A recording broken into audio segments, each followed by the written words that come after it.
வணக்கம். நம்ம இப்ப இந்த வீடியோல என்ன பார்க்க போறோம் அப்படின்னா, கால்குலேஷன் ஆஃப் அன்ரியலைஸ்ட் ப்ராஃபிட் தான் இப்ப நம்ம இந்த வீடியோல பார்க்க போறோம். எஸ், ப்ராப்ளம் பார்க்கலாமா? Stock of rupees 3,20,000 held by H Limited consists of rupees 1,20,000 goods purchased from S Limited, who has charged profit on sale of 20%. H Limited acquired 80% of shares of S Limited, calculated the amount of unrealized profit included in stock. Okay, இப்போ இந்த unrealized profitன்றது என்ன அப்படின்னு பார்த்தீங்கன்னா, H Limited and S Limited அவங்களுக்குள்ள இந்த மாதிரி வந்து ஸ்டாக்கை வந்து வாங்கிட்டு இருந்தாங்க அப்படின்னா, இந்த அன்ரியலைஸ்ட் ப்ராஃபிட் அந்த அமௌண்ட் வந்து சேல் ஆகாம இருந்தது அந்த ஸ்டாக் அப்படின்னா இந்த அன்ரியலைஸ்ட் ப்ராஃபிட் வரும். ஓகே, இப்போ இதுல பாத்தீங்கன்னா எவ்வளவு ஸ்டாக் வந்து ஹெச் லிமிடெட் கிட்ட இருந்து வாங்கியிருக்காங்க அப்படின்னு பாத்தீங்கன்னா 1,20,000 ஸ்டாக் வாங்கியிருக்காங்க. அதுல பாத்தீங்கன்னா ப்ராஃபிட் எவ்வளவு அப்படின்னா 20%. Okay, profit on sale. அப்ப இந்த 1,20,000ல ப்ராஃபிட் ஆன் சேல் வந்து 20%. இப்ப இந்த 20% வந்து ஃபுல்லாவே நமக்கு அன்ரியலைஸ்டு ப்ராஃபிட். ஏன் அப்படின்னு பாத்தீங்கன்னா இந்த மொத்ததும் வந்து சேல் ஆகாம தான் இருக்கு. ஓகே, அதனால இந்த 1,20,000ல நம்ம 20% கண்டுபிடிக்க போறோம்.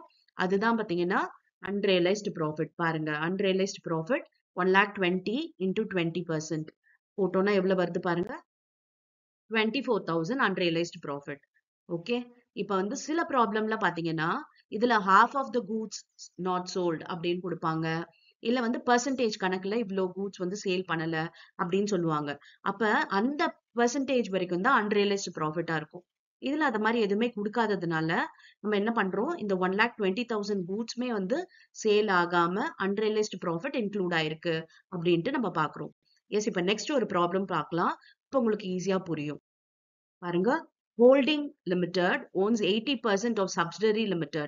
During the year, Holding Limited sold goods to Subsidiary Limited for rupees 10,000, making a profit margin of 25% on cost. இதுல பாத்தீங்கன்னா previous problemல percentage on sale ன்னு கொடுத்துட்டாங்க.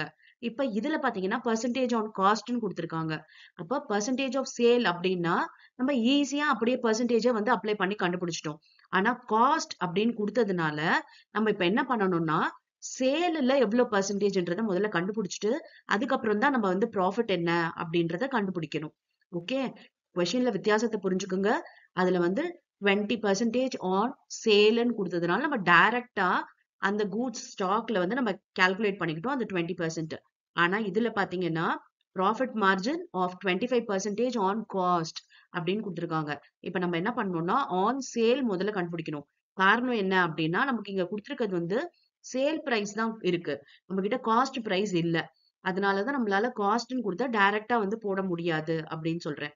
Okay, at the end of the year 40% of these goods remain unsold in subsidiary limited inventory. பாத்தீங்கன்னா நம்ம ப்ரீவியஸா பார்த்தது நம்ம என்ன சொன்னோம், ஃபுல்லாவே அன்சோல்டுன்னு நம்ம வச்சுக்கிட்டோம் இல்லையா. இதுல பாருங்க தெளிவா கொடுத்துட்டான், 40% தான் அன்சோல்டுன்னு கொடுத்துருக்கான். அப்ப வர ப்ராஃபிட்ல 40% தான் அன்ரியலைஸ்டு ப்ராஃபிட். ஓகேவா, முதல்ல நம்ம ப்ராஃபிட் என்னன்றதை கண்டுபிடிக்கணும். எஸ், இப்ப இந்த 10,000ன்றது என்னன்னா சேல் பிரைஸ். ஓகே, நம்ம கிட்ட காஸ்ட் பிரைஸ் இல்ல.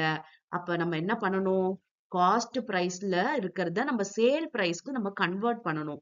ஓகே, இப்ப பாருங்க, ப்ராஃபிட் இஸ் 25% ஆன் காஸ்ட். அப்ப அதுக்கு அர்த்தம் என்னன்னா காஸ்ட் 100%, ப்ராஃபிட் 25%ன்னு அர்த்தம்.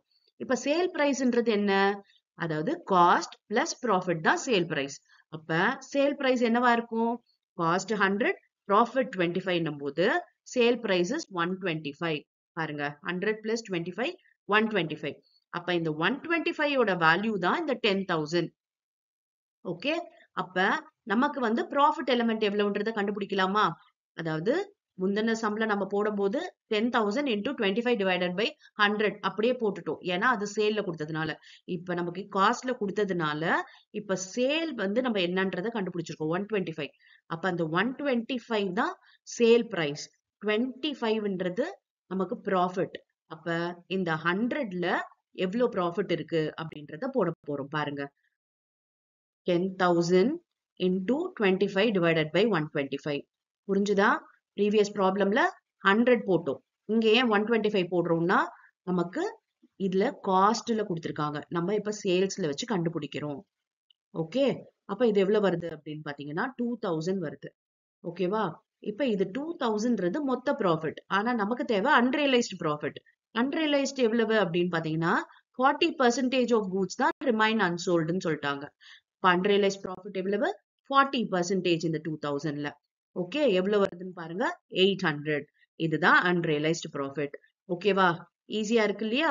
இன்னும் நம்ம நெக்ஸ்ட் வீடியோல பாத்தீங்கன்னா இன்னும் வேற விதவிதமா எந்த மாதிரி எல்லாம் இந்த அன்ரியலைஸ்ட் ப்ராஃபிட் கண்டுபிடிப்போம் அப்படின்ற ப்ராப்ளம்ஸ் எல்லாம் பார்க்கலாம். எஸ், இப்போ உங்களுக்கு பிராக்டிஸ்க்காக நான் இதே மாதிரி மாடல்ல ஒரு ப்ராப்ளம் கொடுத்திருக்கேன். இந்த ப்ராப்ளம் ஒர்க் அவுட் பண்ணுங்க. இதுல பாத்தீங்கன்னா அன்ரியலைஸ்ட் ப்ராஃபிட் எவ்வளவு கொடுத்திருக்காங்க அப்படின்னு பாத்தீங்கன்னா 50% ஆஃப் தீஸ் கூட்ஸ் ரிமைன் அன்சோல்டுன்னு சொல்லிட்டாங்க. ஓகே, அப்ப இதுல 50% தான் அன்ரியலைஸ்ட். ஓகேவா? ப்ராஃபிட் கண்டுபிடிச்சிட்டு அதுல 50% நம்ம ஒர்க் அவுட் பண்ணணும். எஸ், இப்ப உங்களுக்கு புரிஞ்சது இல்லையா இந்த கான்செப்ட்? ஓகே, நெக்ஸ்ட் வீடியோல வேற ப்ராப்ளம் பார்க்கலாம். Thank you for your patient listening.